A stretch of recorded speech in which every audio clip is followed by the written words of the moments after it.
Perfecto. Buenas tardes, bienvenidos y bienvenidas. Muchas gracias por estar aquí en una hora que no es la habitual en nuestras actividades y en una hora en que parece que los atascos en Estocolmo se intensifican. Muchas gracias también a la Universidad de Estocolmo, al Departamento de Español, Portugués y Estudios Latinoamericanos, al Instituto de Estudios Latinoamericanos en concreto, y esta mención me sirve para hacer un pequeño recuerdo que a lo mejor nuestro conferenciante luego quiere glosar, de Magnus Mørner, que fue uno de los iniciadores de los estudios americanistas en Europa, que falleció hace unos días. A la Embajada de España y sobre todo gracias a nuestro invitado, el secretario general iberoamericano, el señor don Enrique Iglesias.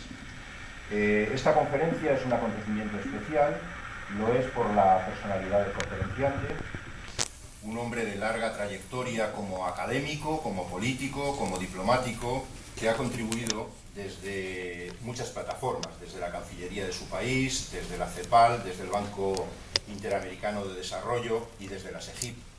Pues hace ya 8 años, Enrique, más o menos, ¿no? 7 y algo, ¿no? 7 años, a la construcción de la Comunidad Iberoamericana de Naciones, uno de los proyectos de integración, si le podemos llamar así, más originales y fructíferos de cuantos están en marcha en el espacio de América Latina, y de esa manera especial de ser europeo o latinoamericano, que es el espacio común iberoamericano.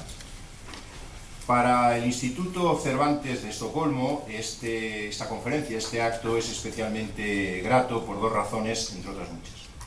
La primera porque acontece en un momento, en una coyuntura, en que la nueva dirección del Instituto Cervantes está lanzando una aceleración del Instituto como casa común de todas las culturas iberoamericanas, con la guía de esa experiencia riquísima, que es el compartir un idioma, el español, y estar en íntimo contacto con el portugués, en su frontera europea y en su espacio brasileño, y disfrutar de muchos rasgos de identidad cultural común. Y en segunda razón también porque sirve de prólogo al primer Festival de Culturas Iberoamericanas que el Instituto Cervantes organiza en colaboración con la Embajada de España y con todas las embajadas de América Latina, con un ramillete de instituciones suecas y con patrocinadores como Ferstamaranten o Iberia, que esperamos que crezcan para esta edición y en el futuro. Queremos que este festival actúe como una plataforma de comunicación para las culturas iberoamericanas en el contacto de la vida de la comunidad iberoamericana asentada en Suecia, y también como una decisiva contribución de esta comunidad a la vida cultural de Estocolmo y a la mayor y mejor integración de nuestra comunidad en la sociedad sueca.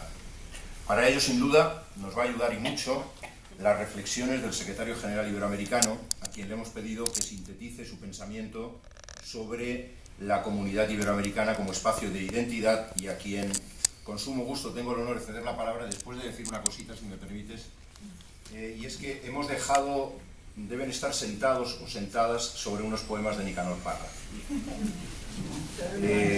Ya se levantó, ¿no? Nadie se sentó sobre el poema de Nicanor Parra. Bueno, Nicanor Parra es el último premio Cervantes, es alguien a quien queremos especialmente. Le hemos pedido expresamente que viva por lo menos 10 años más, tiene 97, yo creo que con 107 ya se puede dar por satisfecho, pero si quiere vivir más, que viva más, no hay ningún problema. Y en homenaje un poco a su espíritu juguetón, porque la verdad es que es una persona que ha sabido jugar y muy bien, muy fructíferamente, ese poema es un fragmento. Entonces hay 4 fragmentos distintos, tienen ustedes que buscar a las otras 3 personas que tienen el fragmento que no han correspondido. Pero eso no lo van a hacer ahora, Eso les pedimos que lo hagan cuando acabe la conferencia de nuestro invitado. Enrique, muchísimas gracias por haber venido, por estar aquí en una ciudad que conoces bien y en la que, como hemos tenido ocasión de comentar muy ligeramente, pues hay muchas experiencias tuyas, ¿no? Gracias. Bueno, muy buenas tardes, querido Joan, muchas gracias por esta invitación, muchas gracias a todas y todos ustedes, muy contento de tener además buenos amigos y amigas embajadores aquí presentes, y particularmente poder hablar en español en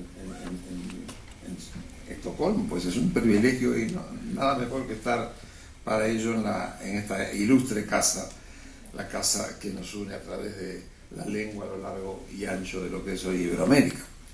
Me decía muy bien John una cosa que me gustaría reafirmar. Efectivamente, yo conozco muy bien a este país y le tengo una gran admiración y me siento como endeudado de él, porque lo he conocido en momentos muy difíciles y he visto surgir allí ciertos valores muy importantes que hay en este país. Mi primer contacto fue en el año 71, cuando se estaba elaborando la Conferencia Mundial del Medio Ambiente del año 72.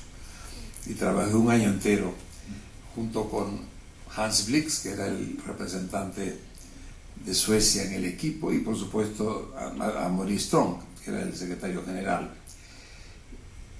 La gente no ha reflexionado sobre lo que significó aquella conferencia en el mundo, porque Estocolmo 72 fue la apertura del mundo a los bienes globales de la humanidad.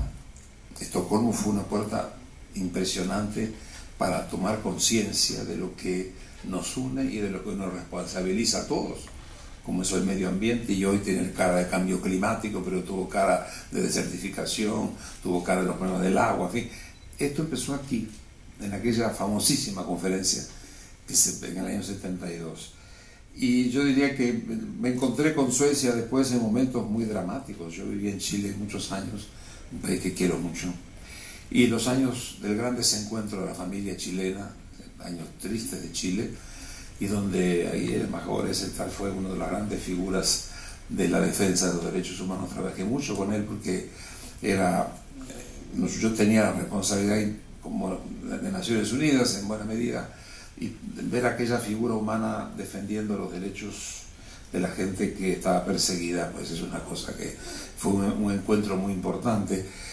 También he conocido luego la Suecia de las Naciones Unidas.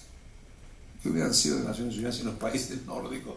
Realmente en su momento fueron los grandes defensores de la idea de que había que unirse para la paz y para el desarrollo en sentido amplio, ¿verdad? Como se investigaba acá. Tú mencionabas a Magnus, los estudios vinculados con América Latina tuvieron mucho que ver con toda esa sensibilidad especial de la gente que trabajaba acá, como empezó Myrdal a hacer las cosas, de un desarrollo con contenido social. Eso también se exploró mucho acá. Yo creo que, en fin, en todo eso, esa es la Suecia que he conocido, y por supuesto la Suecia que admiro, y como digo, lo que somos de Naciones Unidas, yo me siento muy miembro de la familia. Creo que Naciones Unidas es un gran mensaje ético de la humanidad, ¿verdad? Y en países como estos, los países nórdicos, y hay otros por supuesto, los like-minded countries están detrás, pero ese compromiso con la humanidad y sus grandes problemas se encontró en este país siempre un eco muy importante. Y por supuesto estar aquí, en este Instituto Cervantes, que es un poco el pilar de todo lo que estamos haciendo, porque todo lo que estamos haciendo se hace en torno a esto que ha sido el gran elemento que ha unido a lo iberoamericano, que es la lengua, o las lenguas, el idioma, las dos grandes lenguas que constituyen la comunidad iberoamericana. Es un trabajo admirable, ¿verdad? El hecho de, ¿cuántos son? Más de 60 institutos, ¿no? 77. Bueno, es realmente lo que ellos no saben, que lo vamos a iberoamericanizar. Oye, viste que lo cité. Me parece muy bien, porque lo queremos hacer, pero la lengua es de todos nosotros, ¿no? Y la verdad que, bueno, le voy a contar un poco brevemente, porque el tiempo no es muy abundante, pero contarles un poco, según me pedía nuestro amigo Joan, qué es lo que yo podría decir sobre lo iberoamericano. Esta es una larga historia, ¿no? La historia de construir lo iberoamericano tiene más de 500 años, ¿no? Todo empezó con las comunidades originarias, pero a partir de ahí empezaron las grandes etapas en las cuales se fue consolidando la identidad o la personalidad iberoamericana. La colonia fue un periodo, como todos los coloniajes, con muchas cosas muy malas, pero también muchas cosas muy buenas. Entre las cosas buenas, yo diría que nos dejó la experiencia colonial, es un poco lo que es el rasgo más importante hoy de la Iberoamérica, de este lado del Atlántico, del lado de allá, mejor dicho, del Atlántico, que es el gran mestizaje, ¿verdad? Que nuestro gran activo en Iberoamérica es el mestizaje, es la diversidad étnica y la capacidad de convivir con la diversidad. Cuando había estado nuestro embajador de Bolivia aquí, cuando el caso de Bolivia es un ejemplo que habría que ponerlo y ponerlo como un punto de referencia de lo que pudo hacer el mestizaje, y la comunidad iberoamericana está muy orgullosa de ello, un país que pasó 500 años siendo gobernado por las minorías y pasar a ser gobernado por las mayorías. Es un hecho muy importante, en paz además, en paz. Eso es el producto de un gran mestizaje importante. Yo diría, junto con el gran mestizaje, el hecho también muy importante de la colonización fue el problema de poder en ese contexto absorber las tres grandes corrientes que dieron cuenta de nuestro proceso independentista, como fue la Revolución Política Inglesa, el federalismo y la Revolución Americana y la Revolución Francesa.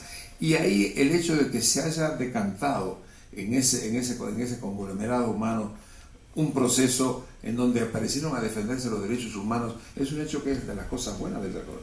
Este imperio se empieza a cuestionar a los 40 años de existir, cosa que es el primer imperio que realmente se autocritica y comienza a defender el derecho de gentes en momentos muy importantes de apenas nacer nuestra comunidad. Bueno, todo eso va dejando un poco en presencia el otro elemento que nos unió. Las dos lenguas unieron a América Latina. Antes no se entendía la gente. Si algo hizo estas dos lenguas es haber aportado a los lenguajes de las comunidades originarias un elemento de unión que fue lo que fue generando la existencia de Iberoamérica o de Latinoamérica como una unidad socialmente comunicada. Yo creo que eso es un hecho muy importante, como también fueron los valores. América Latina se occidentalizó. Rouquier decía que somos el extremo occidente del mundo occidental, es verdad. Y con eso los valores occidentales, pero también los problemas que fue dejando el no haber podido completar un desarrollo que todavía estamos en deuda con la pobreza, estamos todavía en deuda con la indigencia y estamos en deuda con sectores rezagados que son el gran desafío adelante de esta comunidad, las comunidades indígenas, que son el 10% de nuestra comunidad y el 30% afrodescendiente. Entonces, de alguna forma, ese primer periodo de tipo colonial dejó grandes pasivos, pero dejó también grandes activos, donde están los valores comprometidos, las religiones contribuyeron a ello, y formamos parte de ese extremo occidente que está avanzando y que tiene grandes problemas por resolver. El otro momento importante fue el de la independencia. Yo creo que estos últimos años hemos estado todos muy vinculados a celebrar los 200 años del inicio del proceso independentista. La independencia fue otro momento realmente importante para nosotros, donde la comunidad iberoamericana del Atlántico del otro lado nos fue dejando también la oportunidad de ir construyendo lo que son hoy los estados. Hace poco tiempo, el año pasado, la Secretaría Iberoamericana auspició la preparación de un libro que lo hizo Campo, un distinguido economista colombiano, y Bertola, un distinguido historiador uruguayo. Y hicieron la revisión de los 200 años de la economía de la independencia. Y ahí se fue construyendo. Y en esa independencia hubo una construcción de una economía, pero también una construcción de los estados. Pasamos momentos muy complicados. Todo el siglo XIX fue un siglo de mucha confrontación. Y hoy estamos viendo un poco la llegada a democracias que se están consolidando y que tienen capacidad de mostrarse al mundo como parte de una de las comunidades de crecimiento más rápido que tenemos hoy en el mundo, y eso forma parte de una culminación importante de ese proceso independentista. Conocimos también el momento del regionalismo. No está Andrés, que no lo vi por donde, que ha trabajado tanto el tema del regionalismo.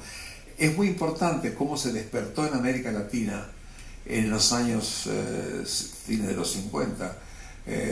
Ya antes, al principio también lo hubo, pero en los 50, la idea de que teníamos que trabajar juntos. Esta América Latina, que en el proceso de independencia se nos fragmenta, la Latinoamérica hispana se fragmenta, la brasilera se consolida. Esa fragmentación comienza a despertar en los latinoamericanos la idea que había que hacer cosas. Y esa Iberoamérica lleva adelante un proceso de regionalismo muy importante que dio lugar a experiencias regionales pioneras en el mundo en desarrollo. Algunas tuvieron mucho éxito, otros poco éxito, pero hoy en día parece reivindicándose aquel proceso con el concepto de un nuevo regionalismo, que es la etapa en la que estamos viviendo. Y por supuesto pasamos el momento de la globalización. Cuando irrumpe el proceso globalizador después de una crisis muy fuerte que tuvimos en los 80, bueno, aparece esta América Latina vinculada al mundo y que aparecen otras formas de vinculación que tratan de responder a los desafíos que venían del proceso globalizador. Hoy estamos en una América Latina comprometida fundamentalmente con los procesos de un regionalismo activo, un regionalismo que reivindica la visión integral del desarrollo para ser base en el proceso de regionalismo, que busca una presencia del Estado más activa que en el pasado, que por supuesto respeta al mercado, pero es el mercado junto con el Estado en la conducción de los procesos económicos. Es un regionalismo que va más allá de los acuerdos de integración, que busca fundamentalmente encontrar otras formas de cooperación en materia de sectores, en materia de problemas.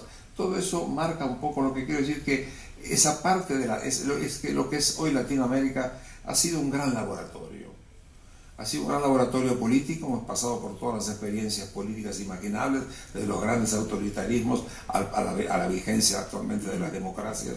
Hemos sido un gran laboratorio de experiencias económicas. Hemos tenido todo tipo de experiencias económicas que van de economías de mercado absoluto hasta economías socialmente planificadas. Pero hay ciertamente en ese un grado de madurez que es hoy un poco el rasgo importante que nos deja la visión de aquel lado del Atlántico, de la comunidad iberoamericana. Del otro lado, de lo que es la península ibérica, los tres países que forman parte de esta comunidad, España, Portugal y Andorra, ahí pasaron momentos muy importantes, surgen como grandes economías dinámicas y ahora están pasando momentos difíciles, van a salir. Van a salir porque tienen un capital humano y un capital económico muy poderoso y creo que sobre eso habrá que construir. Pero es a partir de esas dos realidades que se genera en el año 91 la idea de crear algo así como una comunidad iberoamericana. Y eso se hace a partir de examinar un poco cómo se habían ido relacionando estas dos grandes lugares, estas grandes orillas del Atlántico a lo largo de los años. La primera forma que nos fue vinculando, después del proceso colonial, continuó siendo las migraciones. Yo soy producto de esa migración, yo nací en España, soy uruguayo, pero nací en España. Esas migraciones del sur al norte estuvieron dando en los últimos años un salto muy importante, atraviesan todo el proceso independentista de América Latina. Curioso, cuando se produce la independencia de Cuba, las migraciones continúan normalmente como si no hubiera ocurrido la independencia. Porque en el fondo ha habido una asimilación en cuanto a las corrientes migratorias muy importante, porque fue la gente la que fue manteniendo esos valores, esas vinculaciones a lo largo de los años, y eso es lo que pasó en el caso del proceso migratorio. El segundo gran momento que nos unió fue la parte económica, pero por una vertiente, la inversión. El comercio es bajo entre América Latina y la península ibérica. Es la inversión lo que realmente le dio vigor, y eso se hace fundamentalmente cuando la América Latina entra en el proceso globalizador, se abre. España está en un momento de expansión importante y Portugal también, y como consecuencia de ello se produce el fenómeno de la gran presencia de la inversión española y portuguesa en América Latina. España es el segundo inversionista y quizá en algunos países el primero, que deriva fundamentalmente de ese factor. Entonces, migraciones, intereses económicos en los últimos años y un elemento que atraviesa todos los 200 años del proceso y se consolida cada vez más, que es el aspecto cultural. Si algo realmente caracteriza hoy a Iberoamérica, yo creo que es la cultura o las culturas. En esa materia América Latina es un gigante.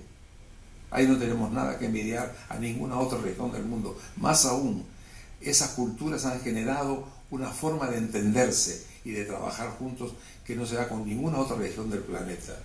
Yo siempre digo, Portugal tiene mucho más afinidad con Honduras que con Letonia. en todo sentido, o con cualquier otro. Y ustedes mismos en Europa, yo le diría que la unidad fundamental que rige hoy las relaciones sociales en ese continente es el poder de la cultura. Por eso que me siento muy cómodo aquí, porque ustedes hoy en día son un punto de referencia muy importante de la presencia cultural de lo iberoamericano. Es en la cultura que está la identidad más importante de esta comunidad iberoamericana de naciones. Por supuesto están los intereses económicos y por supuesto que están también las vinculaciones humanas, pero en todo eso lo que se destaca como una cooperación de primera importancia es la contribución cultural. En el año 91, América Latina salía de la década famosa, de la década perdida, la década de los 80. España estaba, las democracias se habían consolidado. Chile en el 90 termina el desencuentro de la familia chilena, teníamos vigencias democráticas, una economía muy importante de España y Portugal emergiendo que podían asociarse a América, y conviene, tres personas les parecía que había que darle una cierta unidad a estas dos orillas del Atlántico, y que esa unidad tenía que estar hecha fundamentalmente por estas tres personas que lo alimentaron: Felipe González, Carlos Salinas de Gortari en México y el rey de España, que sigue siendo un poco una figura referencial en todo este proceso de Iberoamérica. Y resolvieron que de alguna forma había que darle a estos 22 países algún punto focal para hacer cosas juntos. Y así nació la Comunidad Iberoamericana de Naciones, y así nacimos más adelante nosotros. Esta Comunidad Iberoamericana se proyecta en 4 grandes áreas, sobre las cuales trabaja también nuestra Secretaría. La primera, el área política. Por supuesto, cada año se reúnen los presidentes, hablan sobre distintos temas, eligen un tema central. En un momento fue el tema de la cohesión social, en otro momento el tema de la juventud, en otro momento el tema de la innovación tecnológica. Hemos hecho también una experiencia en materia de políticas de población. Es decir, de alguna manera en cada caso hay un tema. El Estado el año pasado y este año, con el nuevo gobierno, que le ha dado un impulso muy grande a esta cumbre de Cádiz, sobre el tema de la nueva forma de cooperar en Iberoamérica, a partir de los nuevos hechos que operan en España, Portugal y en los países de América. Nos organizamos a partir del 91 sin secretaría. Se pensó que lo que había que dejar esto una cosa suelta. Los presidentes se reunían todos los años, concurrían a las reuniones, conversaban de temas políticos, y comenzó a aparecer la idea que había que crear proyectos, que había que hacer junto con esto algún tipo de proyecto, y comenzaron a aparecer. Entonces dije, bueno, pues si hay que hacer proyectos hay que tener una secretaría que más o menos comande este negocio. Y así nacimos nosotros en el año 2005 en Salamanca, cuando se crea una secretaría que viene a servir un poco a esta comunidad iberoamericana de naciones. Ahí se nombra un secretario, es el que habla, y una pequeña secretaría que es la que de alguna manera en Madrid, con 4 puntos focales pequeños, uno en Montevideo, otro en Brasilia, otro en Panamá y otro en México, con lo cual tenemos una presencia pequeña, pero donde prácticamente nuestro compromiso es con los grandes 4 sectores que de alguna manera forman los grandes compromisos de nuestra Secretaría y de la Comunidad Iberoamericana con la cooperación. Primero, el área política. Dicho sea de paso, es importante destacar que en lo político nosotros no tenemos la profundización que ha logrado la OEA en los 120 años que tiene existencia, excepto un elemento político que sí es importante, que es la cláusula democrática. América Latina Iberoamérica asume la cláusula democrática, por la cual cualquier país que interrumpiera el proceso democrático es automáticamente apartado de la comunidad iberoamericana. Aparte de lo demás, el principio fundamental que rige ahí es que Iberoamérica tiene más de un sistema político en marcha, más de una visión del concepto de democracia. La idea es convivir con todos ellos y mantener el diálogo por encima de todo. Y eso es lo que de alguna manera le da a esta comunidad una cierta característica de convivir con la diversidad, pero mantener una serie de principios que fueron siendo decantados poco a poco a lo largo de los 22 años que tenemos de existencia, o 21 años que tenemos de existencia. Junto con lo primero en lo político, en la segunda gran área es todo el tema de carácter social. Ahí estamos acompañados por otros organismos que estaban desde antes y que de alguna manera forman parte también de lo iberoamericano. Primero, tenemos un organismo dedicado a la educación, a la cultura y a la tecnología, una pequeña UNESCO que nació en el año 54 y que alimenta la cooperación. Tenemos en lo social una organización que se encarga del tema de la seguridad social. Fíjese que en esta comunidad iberoamericana un primer elemento que yo llamaría comunitario es el hecho que se aprobó un sistema de seguridad social iberoamericano, el cual para una comunidad de migrantes, de muchos millones de migrantes, el hecho de poder acumular al final de la vida los servicios que se hicieron en varios países donde se estuvo, yo creo que es un hecho importante. Eso se aprobó, es una de las cosas interesantes de esta comunidad. De manera que tenemos el tema de la juventud tiene un interés especial, hay una entidad que se encarga de este tema, y yo diría que en términos generales la cooperación jurídica sigue siendo una de las más antiguas en Iberoamérica, y yo creo que forma parte de las reuniones de cooperación que hacen los jueces, las cortes de justicia, los fiscales. Todo eso hay todo un andamiaje de cooperación que está funcionando. Y es decir que político, económico, social son tres facetas, y el cuarto, el tema cultural. Como estamos en Casa de la Cultura, yo voy a hacer un poquito más de análisis, de énfasis sobre este tema. En materia cultural, lo que estamos haciendo es, en primer lugar, la defensa de las lenguas. Nosotros nos sumamos al Cervantes buscando y a los congresos de las lenguas, porque creo que defender la lengua común es un hecho de una enorme importancia. El español es la segunda lengua universal mundial hoy en día, en términos de expansión del uso de la misma, y creo que va a seguir ascendiendo. En segundo lugar, nos interesa mucho, junto con eso, las distintas facetas de lo que yo llamaría el espacio cultural iberoamericano. Tenemos la promoción de las películas, que se han financiado y cooperado con más de 1.500 películas en lo que es Ibermedia, la cooperación en materia de museos, la cooperación en materia vinculada con las artes escénicas, la cooperación en campos que tienen 7 u 8 frentes que forman parte de lo que llamaríamos el espacio cultural integrado iberoamericano. Eso es un poco sobre lo cual queremos incidir, y sobre todo tratar de mostrar la importancia que tiene la cultura, no solamente como factor de cohesión social, sino también como factor económico.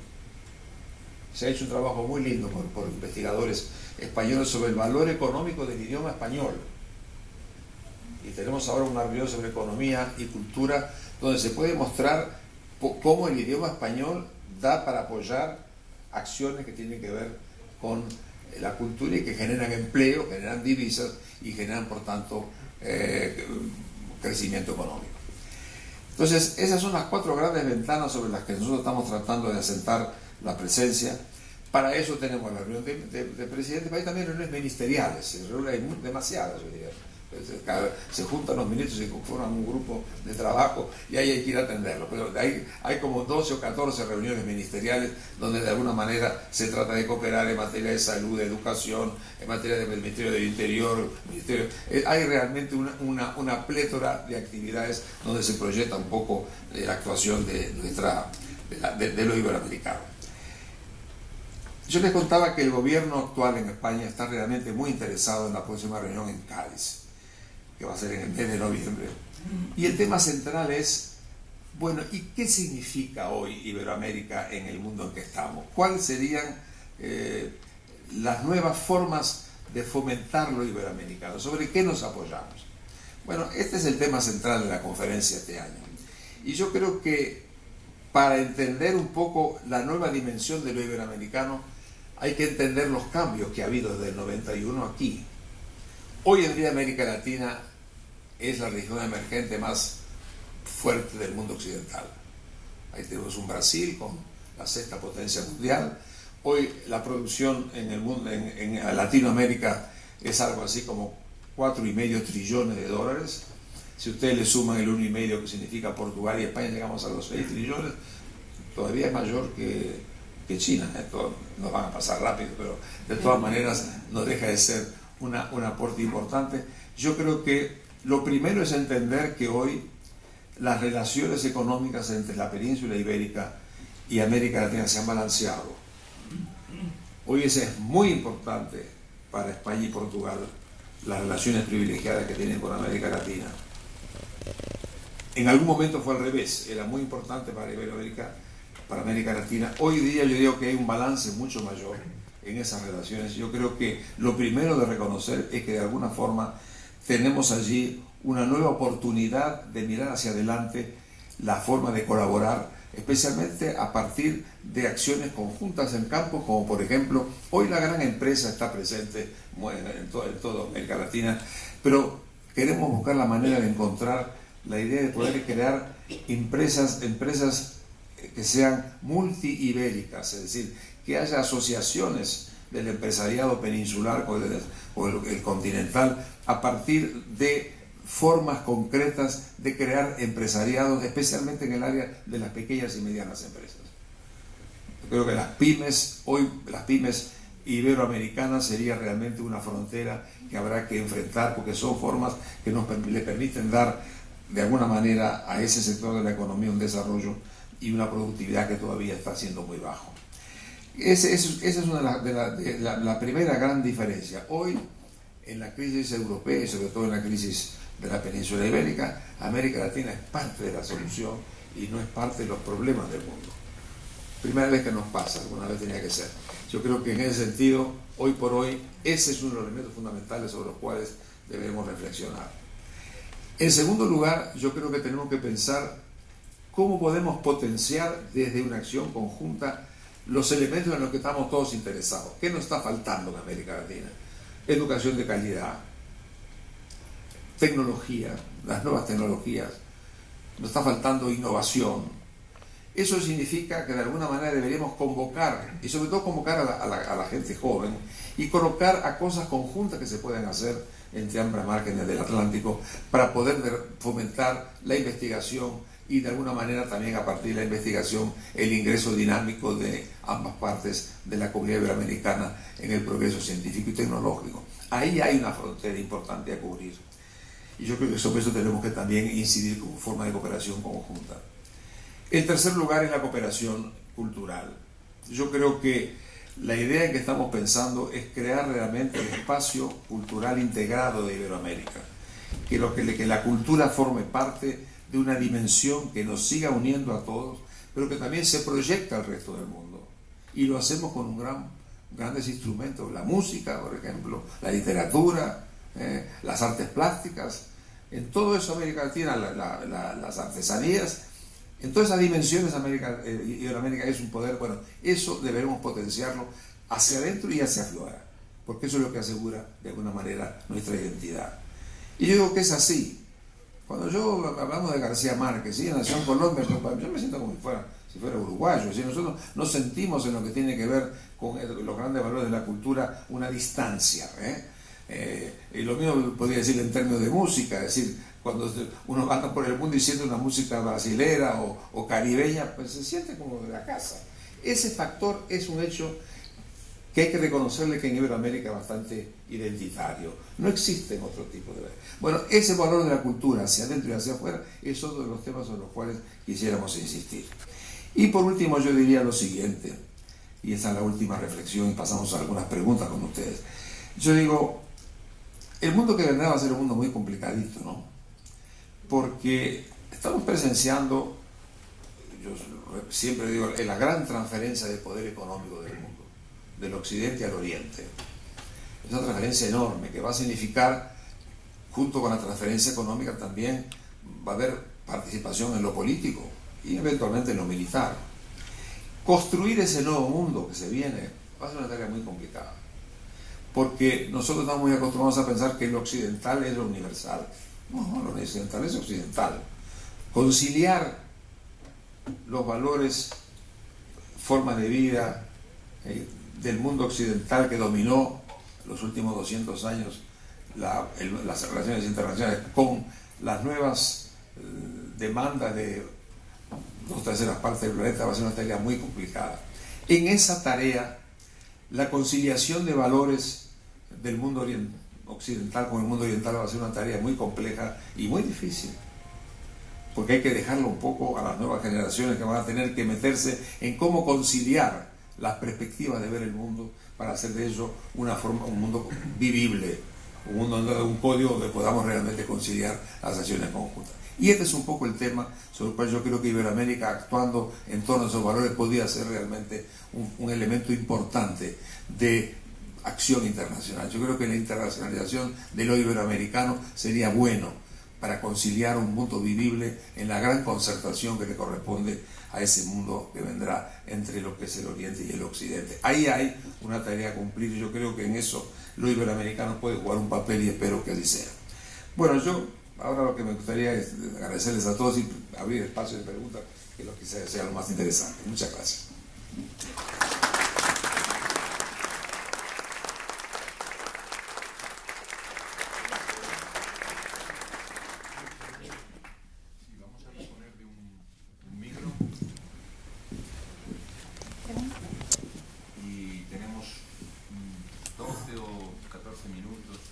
El tiempo. Sí. Esto creo que es un poco más protestante que católico. Sí, claro. Por favor. Bueno, yo me llamo Luis Borges, soy de Ecuador y soy sociólogo de profesión, ¿no? Ok, mi pregunta es la siguiente. ¿Qué influencia tienen ustedes como organización ante el surgimiento de un problema económico o político, como es el caso de Argentina actualmente con España? ¿Cuál es la participación de ustedes, la mediación, las posibilidades de mediación, en fin, para que no se profundice el problema? Porque parece que ya hay reacción, es decir, con el asunto de Repsol, la toma del 51% de las acciones por parte de la Argentina ha despertado de parte de España una protesta en la cual ya tratan de retirarle las preferencias arancelarias, ¿no es cierto? Y entonces, ¿cuál es la función de ustedes en ese sentido? Sería fantástico que como institución puedan mediar, ¿no? Y de tal manera que no se profundice el problema, porque entonces ya se rompe el patrón que usted explica, ¿no es cierto? Ok. Si hay alguna, es discreta. Tiene que ser discreta. Los organismos internacionales tenemos a todos los países y tenemos que tener la confianza de todos los países. Las acciones que se pudieran hacer como secretaría, y yo no las excluyo, como le digo, serían siempre discretas y serían siempre basadas en mantener la confianza de las partes que pudieran tener un conflicto. Yo creo que en última instancia ese conflicto que usted menciona y que ciertamente preocupa, no puede olvidar que la relación entre Argentina y España tiene cientos de años, de una relación humana y de confianza y de apoyo mutuo que recorre la historia de los dos países de los últimos 200 años.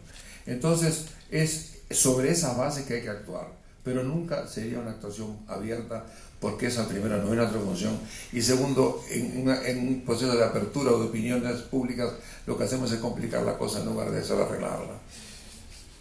Es una respuesta diplomática, pero es la realidad. Sí.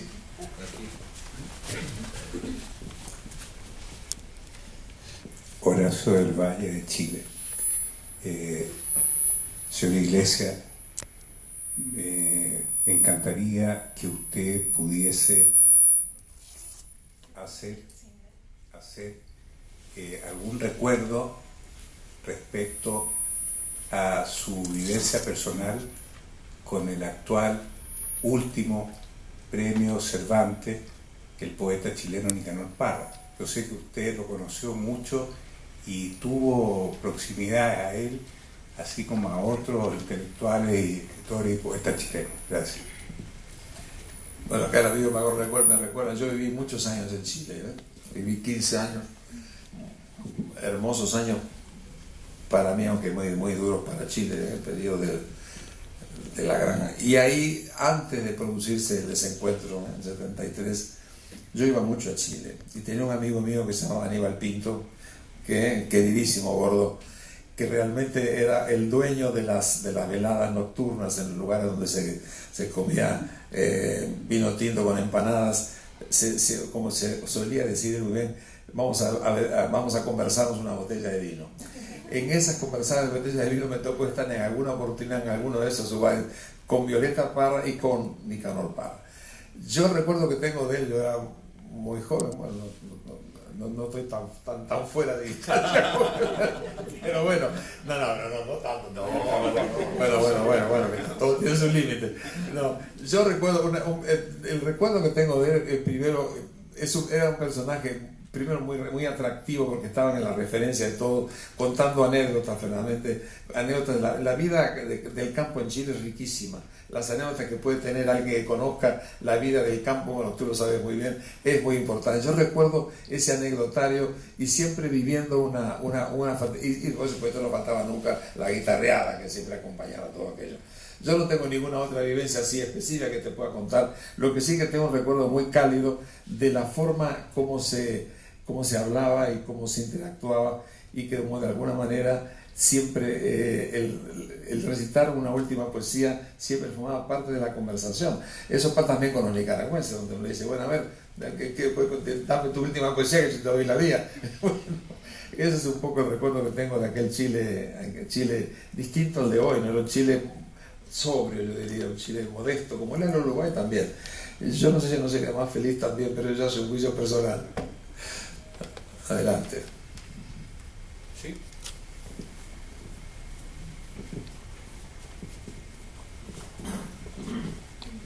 Mi nombre es Carlos Estefanía, de la revista Cuba Nuestra. La pregunta es, ¿cómo se aplica la cláusula democrática en relación a Cuba? No sé, bueno, en caso de primero no ha habido, nosotros no tenemos, Cuba es miembro permanente fundador de la comunidad, que entró a la comunidad desde su fundación y es un miembro muy activo, y nunca ha sido cuestionado desde el punto de vista de la existencia en la comunidad el régimen político cubano, como no se cuestiona ningún otro régimen político.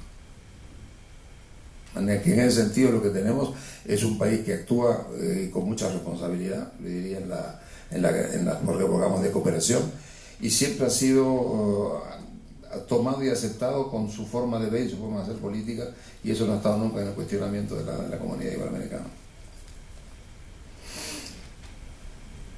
¿Una pregunta más? Sí. Buenas tardes, mi Buenas nombre tardes. es Magda Brestmark y tengo casi 20 años de trabajar con la cooperación sueca. Regresé hace 2 años a Suecia después de estar casi 11 años en Latinoamérica trabajando con proyectos de cooperación dentro de temas de democracia, derechos humanos, equidad, medio ambiente, VIH y SIDA. Y algo que me ha preocupado al volver a Suecia y que sería interesante saber ustedes qué seguimiento le están dando o qué trabajo de lobby están haciendo desde sus espacios en América Latina, es que muchos países, igual que Suecia, se han retirado de la cooperación de Latinoamérica. ASTI cerró su oficina para Latinoamérica en agosto pasado y se está dando una transferencia de los recursos hacia África. Y algo que me llamó sumamente la atención el año pasado es que se abrió una ventana para proyectos culturales hacia África. Y, Aquí. Sí, y hubo en su momento, la cultura latinoamericana recibió mucho financiamiento de la cooperación sueca. Y una de las cuestiones que yo he cuestionado en las reuniones con Relaciones Exteriores Sueca y la cooperación sueca es que vendimos la idea de que había que democratizar América Latina. ¿Había qué? Democratizar América Latina en las épocas de las dictaduras. Actualmente solo el caso de Honduras hay un gobierno que llegó por un golpe de Estado, y cuando ya hay esto que se deseaba, se retira la cooperación sueca y de muchos otros países. Y sería interesante saber qué tendencia yo conozco otros países que se están retirando, pero ¿cómo ustedes han analizado este fenómeno el retiro de la cooperación internacional de la región? Mire, yo no he acompañado, en algún momento acompañaba con mucha más atención estos problemas que usted plantea cuando estaba en el banco. Ahora no he tenido ocasión de seguir muy de cerca los cambios que se han dado en cuanto a la orientación de la cooperación en este país. Yo lo que sé es que Suecia fue muy importante en la cooperación en los años en que estábamos primero fue muy importante en recibir a la gente, ¿no? Yo como uruguayo y medio chileno, puede ser que uno recuerda lo que ha significado este país para recibir a la gente que estaba perseguida y excluida por las dictaduras. Pero también lo que se hizo para mantener y cultivar los activos intelectuales de la gente que emigraba. Canadá fue otro país que ha hecho cosas muy importantes. Yo creo que en todo eso la cooperación jugó un papel muy serio, y lo mismo en todo lo que tiene que ver con el apoyo a la salida de la pobreza en el mundo. Yo creo que eso está cambiando hoy.